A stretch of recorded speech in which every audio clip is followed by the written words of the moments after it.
Sa pagbabalik ng trastasyon ngayong taon, isa rin sa mga inaabangan ay ang seremonya ng Dungaw.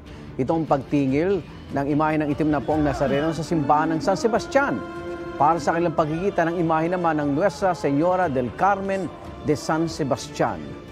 Kilala rin po ito bilang La Mirata.